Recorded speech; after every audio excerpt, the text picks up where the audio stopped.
A graça e a paz, meus irmãos.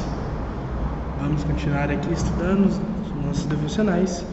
E hoje eu queria ler com vocês a carta de Filipenses, capítulo 1, versículos 12 e 13. Desejo, portanto, irmãos, que saibais que tudo que me aconteceu tem, ao contrário, servido para o progresso do Evangelho, de tal maneira a ficar evidente para toda a guarda do palácio e para todos os demais que é por causa de Cristo que estão na prisão.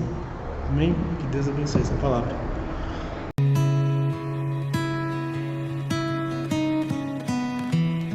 Quando Paulo se apresenta em algumas cartas, ele vai usar a expressão prisioneiro por causa de Cristo, ou prisioneiro de Cristo. E isso não tem só a ver com o fato de ele estar preso por pregar o Evangelho, mas também tem a ver com o que Paulo acreditava, com o que Paulo vivia. Paulo acreditava que a sua prisão, ela era por causa de Cristo, porque Cristo tinha um propósito com essa prisão. Ele acreditava que essa prisão cumpria um propósito. Então, por isso ele acreditava que a prisão dele era por causa de Cristo. E se um dia Cristo entendesse que essa prisão não era mais necessária, ele seria liberto. Independente do governo romano, independente de qualquer pessoa que fosse julgar o caso dele, ele acreditava que tudo aquilo cumpria um propósito para a causa de Cristo.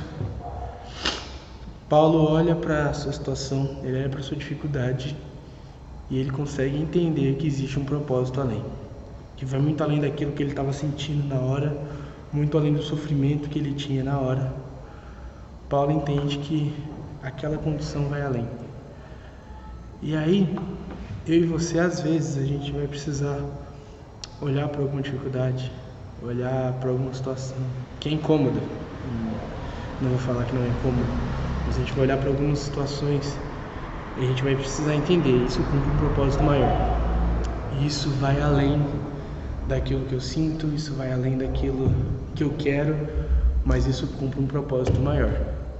E isso, de alguma forma, contribui com o crescimento do reino de Cristo.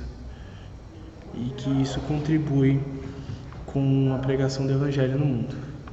Nós precisamos entender que tudo é para a glória de Deus, até o nosso sofrimento. A gente não quer sofrer, a gente não gosta de sofrer, a gente não espera que essas coisas aconteçam, mas a gente vai precisar entender algumas coisas, e essa é uma delas. O sofrimento, ele é didático para o cristão. O sofrimento, ele cumpre um propósito, que talvez eu e você não entendamos, mas que faz parte dos planos de Deus. E aí a gente vai precisar ter fé. A gente vai precisar olhar para o sofrimento e acreditar que o Deus que está regendo todo o universo não deixou esse sofrimento escapar do controle dele. E que na hora que ele entender que isso não é mais necessário, na hora que ele entender que o propósito disso se cumpriu, isso vai passar. É difícil, é uma espera longa, uma espera doída, mas é uma espera necessária. Amém? Então que a gente tenha paz para poder olhar para o sofrimento, que vai doer, que vai ser duro, que vai ser difícil, mas que a gente tenha paz, que Paulo teve, de olhar para esse sofrimento e entender que Deus continua no controle de tudo. Não é porque a gente se encontra numa situação difícil que Deus foge desse controle.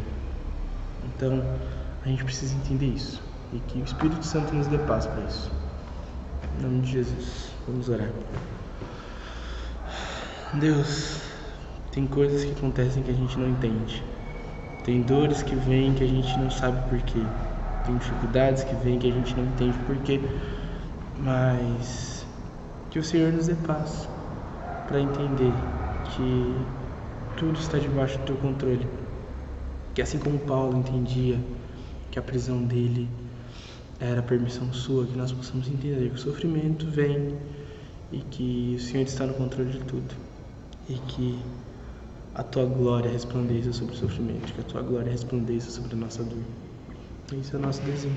Em nome de Jesus. Amém. Deus abençoe, irmãos.